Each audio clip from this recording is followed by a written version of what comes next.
Okay, so there's gonna be a series of videos to introduce the concepts of probability and statistics, but instead of from the point of view of mathematics, we're gonna use computer science, uh,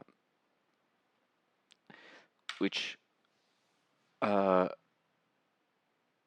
the result is the same, but we're gonna see like why that is useful. So the first thing is that in 2025 you consider probability as something obvious, but it didn't always exist. So we have to consider like why people started to think about probability. Although like the math is now obvious, it was not obvious back then. So how did it start? The problem initially was like how to divide the stakes of a game stopped early. Now we have a better intuition, but back then, uh, that's precisely what they didn't know. So Pascal and Fermat were the first mathematicians to think about this problem, and what they uh, reasoned is that they had to consider possible futures, and those possible futures needed to be counted, and that like frequentist reasoning is what created probability in the first place. Okay, all right. Before we go into that, at this early stage, we can already use computer science to uh, like trace the first steps of probability. So here I have a simple program in R, which is a statistical programming language, which this can be done in any programming language, but R makes it simpler. So actually, let's do it step by step. So I'm gonna do this step first, and then data is gonna contain like a number, a random number between 1 and 6, which is gonna represent the die, uh, the side of the die that we get is completely random. And then we're gonna uh, get like a percentage, like how much each side is in terms of percentage, uh, how often we find that. So we plot that, and this is the result. Now, this is obvious to us because now we know that the probability of uh, like getting 6 is around 17%, and this is roughly what we get. Like all these numbers converge to something close to that. Now, there's two things to consider here. First, like if we look at the number 6, uh, it's it's actually really close to the ideal number, but not quite. It's never gonna be exactly that number. That's the nature of reality. It's random. Sometimes it's gonna be close. Sometimes it's not gonna be so close. But as the number of trials increase, like at the beginning, it was much more. um, the variance was much more, and then as time goes by, the percentage of each side gets closer and closer to the ideal um, probability, but it's never going to be quite that. The second thing to consider is that uh, it compounds like this cyan color was above the probability and then it starts to go down. And in this case, it converges, but green starts to go up for some random reason and it stays up. So let's actually do that again.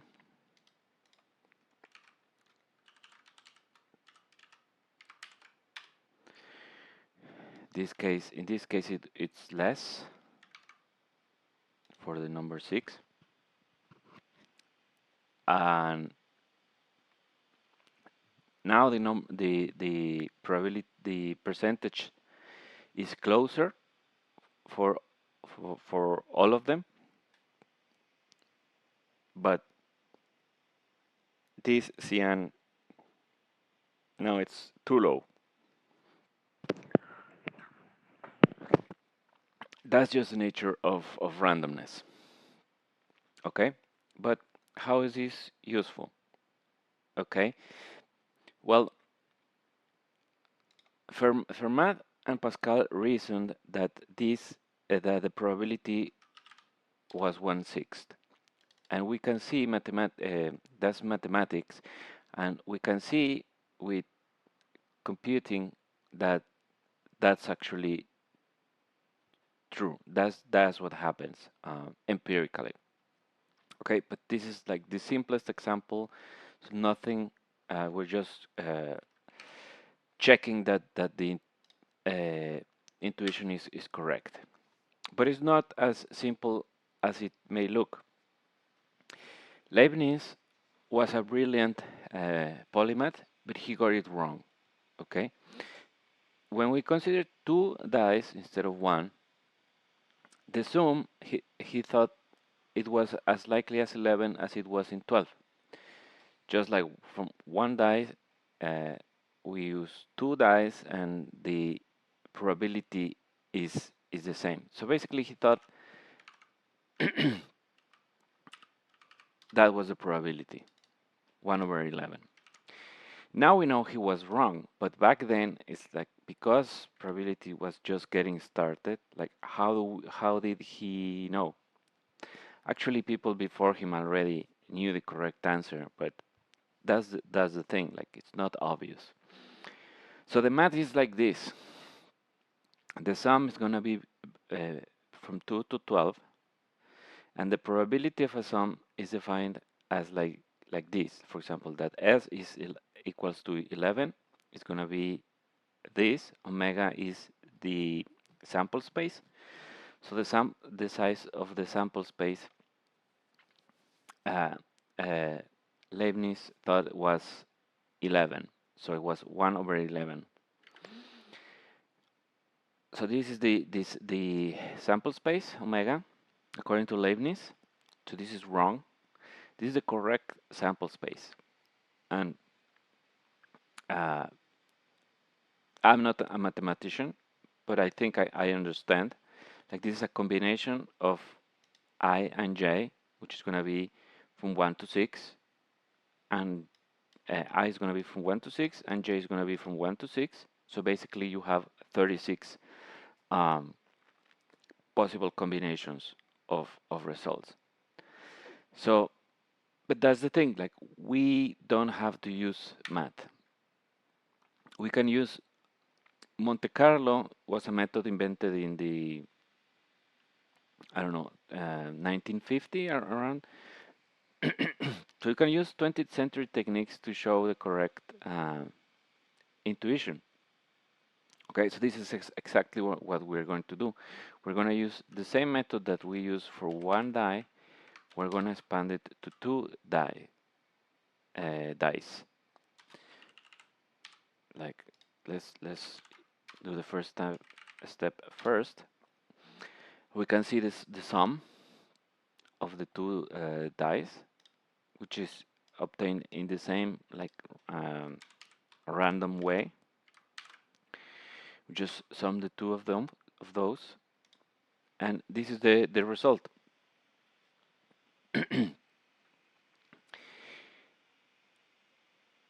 This is 12, this is 11. We can see it's twice as likely. And the most likely result that we're going to get is 7. This matches the math. The math is, the correct math is 1 over 36. That's the probability of getting 12. And getting 11 is 2 over 36, because it can be 5 and 6 or 6 and 5. So there's 2 ways of getting the same. And we can compare empirically that the result is not quite the same, but is close to the ideal result, the mathematical result. This is for 12 and this is for 11. So it's roughly twice as much. So this is like, you don't need math. You can just run this Monte Carlo simulation to verify that Leibniz was wrong. So we can do more than the most brilliant mathematicians at the time. Just run it with a computer and you can see, like, no, you're wrong. No need for mathematics or peer review or anything like that. Okay, so this is just the beginning, just to introduce the notion that we can use modern computing methods to verify ancient math. And this is like very obvious, very simple, but we are going to use this to check more and more complex notions and maybe even paradoxes, or what seem to be paradoxes of probability. Okay, but the immediate next problem is, what if the probability is unknown?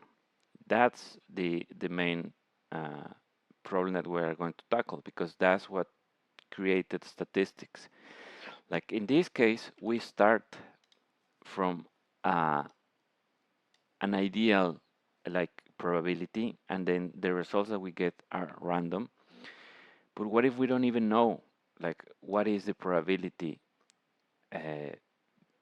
Like, what if the die is biased, or a coin is biased? Then the true complexity of statistics begin, and that's where like computing is going to help us even more to understand like more complex math. This is just the simplest math, and we already see a benefit. So let's see how that helps us understand more complex math in the next videos. All right, hopefully you find this useful, and let's keep going.